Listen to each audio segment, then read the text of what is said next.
Okay, good afternoon, everyone. Thank you for joining Heart to Hands Happy Hour Trivia. You can grab your favorite drink and get ready to have fun, get educated, and explore how sexual health is everything.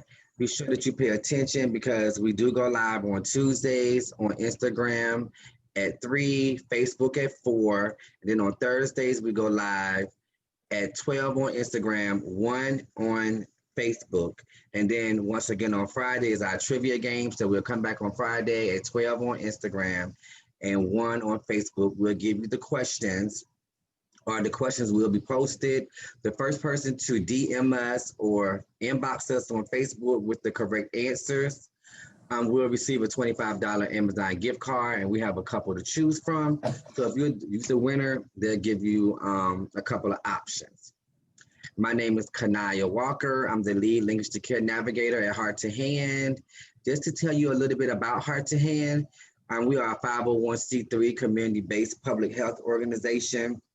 We're located in Largo, Maryland, which is Prince George's County. We are the leading provider of those services in Prince George's County for those living with HIV or other sexually transmitted infections.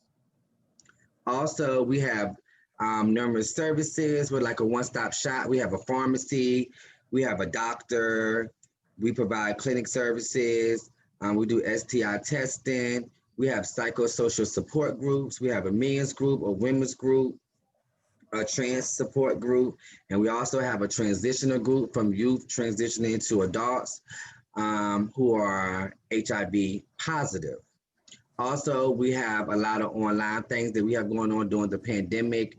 We are mailing out or quick, rapid, at-home HIV test kits.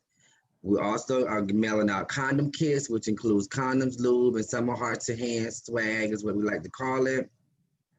Also, we have at-home hepatitis C test. And also, one last thing we have is that we have if you're looking to get tested for STIs at home, you can go to iwanthekit.org and they'll send you the STI kit to your house. You know, you give it to yourself and then you mail it back off. It does work because I tried it myself before, starting to tell people about it because I wanted to see how it was. So it does work. And so this month is Human Trafficking Awareness Month.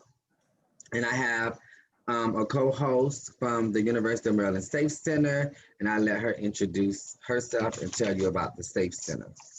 Thank you, Kanaya. Yes, so my name is Jadna Gomez. I am the Director of Equity and Community Engagement at the University of Maryland Safe Center. And SAFE stands for Support, Advocacy, Freedom, and Empowerment. And so our center is dedicated to providing a comprehensive array of services to survivors of human trafficking.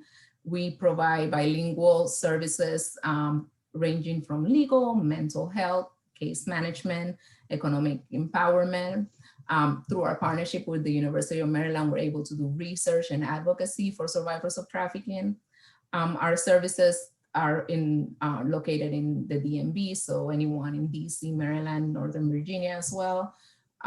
We provide services regardless of age, gender, sexuality, nationality, so you can be a US citizen, foreign national, and we provide services for survivors of sex and labor trafficking as well.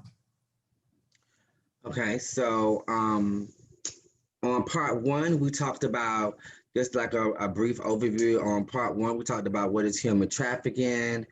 We also talked about that it's not just happen to women or little girls. It can happen to anybody, no matter what your gender is or sexuality. We also talked about the 3 elements of human trafficking: force, fraud, and coercion.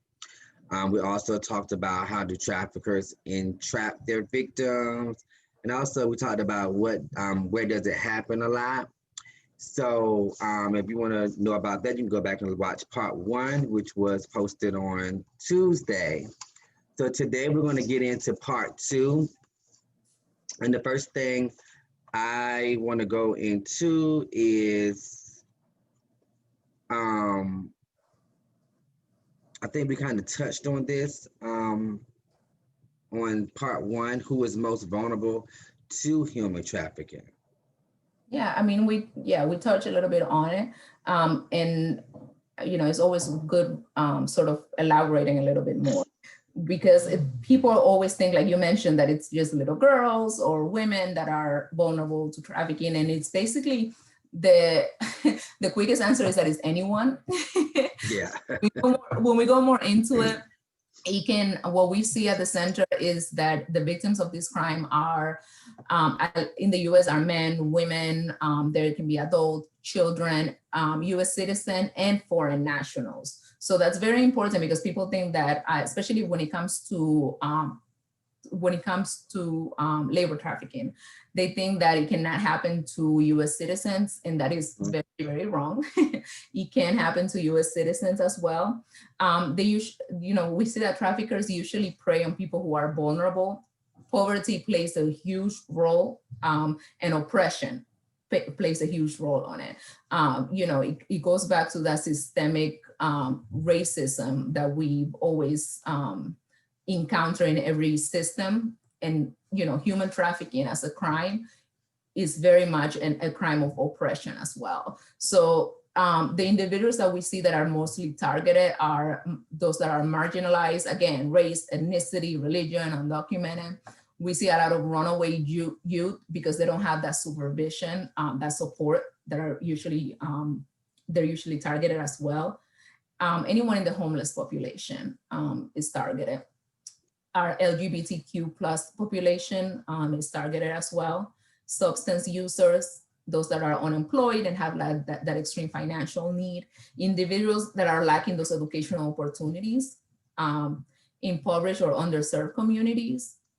Those that are developmentally disabled, mentally ill. And those who have a past history of physical or sexual abuse are usually targeted as well. So okay, so let me see. So so at the Safe Center, do you guys have a lot of people from the LGBTQ community that come in, or is not a lot, or is it a lot? So with the LGBTQ plus community, because it's a community that has been victimized a lot, it's a community that has to gain, where the organization has to gain their trust. Yes. So the Safe Center, we are working a lot to make sure that we partner with the organizations that have gained the trust of the community. We do a lot of outreach. We do have some clients that are from the LGBTQ plus community, but we're always working to make sure that we are touching on that community as well, because it is hard. I will be very realistic and very honest in saying that rightfully so, it is very hard to gain the trust of the LGBTQ plus community, because when you have been victimized, when you have been taken advantage of, it makes sense that it will take a lot for you to trust someone else. And that happens to survivors of trafficking in general. Yeah, and I think that's a problem. I think that's something that, we experience at Heart to Hand as well with the LGBT community. And I'm sure that a lot of people you have to gain trust with. I think with the LGBT community, like, they definitely have us some guards. Like, we even experienced that. So also I want to talk about, next I want to talk about why does human trafficking happen? Our quickest answer is that it is a public health issue. And that's very important because a lot of people want to look at a one street answer, and that's not it. You have to look at it as a society issue overall, right? So blaming like one thing, blaming like a cultural thing, or blaming those kidnapping white bands like we talked about in the first part, that's not the answer. So there is a combination of issues that sort of lead to trafficking, at least in our research, in what we've seen at the center. So we found several risk factors that have to do with the individual, relationship, community, and society levels that increase the likelihood. So it does not mean that you should like go and hide if I mention a couple of this and they apply to you. I'm just saying that what we've seen in combination, and so I'll give you a couple of examples. Like when it comes to the individual level, we've seen that, again, youth without safe housing, that have been victimized, that have survived either sex or early alcohol, drug use or abuse, some sort of mental health issue. They've been involved with the system, I mean, like with CPS, DHS, or they have been they have been involved in sex very early in life. We're talking about 12, 11 years old. That's on the individual level. Now that's a risk. Those are risk factors in and of itself. Then maybe you couple it with a relationship, and some relationship factors are witnessing family violence, compromised parenting, some sort of caregiver strain, or some sort of conflicts with parents or family violence. Then maybe you look at the community factors, right? Like peer influence, social norms, maybe exposure to criminal activity. Something is going on, extreme poverty within the community, extreme violence within the community of itself, the community without the resources that it needs to have to support the first two levels that we just discussed. And then you have societal. Those are the big ones, because we have a society that tends to ignore a lot of what our youth, and even the populations that we discussed before, right? The marginalized population goes through. It's a lot easier for you to blame the individual than it is for us to look at a society as a whole and say, hey, we have an issue and we need to address it on the larger scale. So when you have a society where you have, like ours, you have gender inequality, you have poverty, you have racism, you have social norms that do not address what we just mentioned. You have xenophobia, you're glamorizing pimping, and you're stigmatizing sex work. When you couple a few of this, that's where you end up having a lot of the sex trafficking. And again, this is not just an issue of the United States. This is not just saying we are bad and it's just happening here. It does happen in other countries as well. This is a worldwide issue, but this is what we've seen here. And this is usually what we see at the Safe Center. And I can, and I even looking at, why does it happen? I mean, even like we're in a pandemic. So during the pandemic, have you guys clients? Have you got more clients during the pandemic, or are you still working with the same clients, or they kind of just stay the same?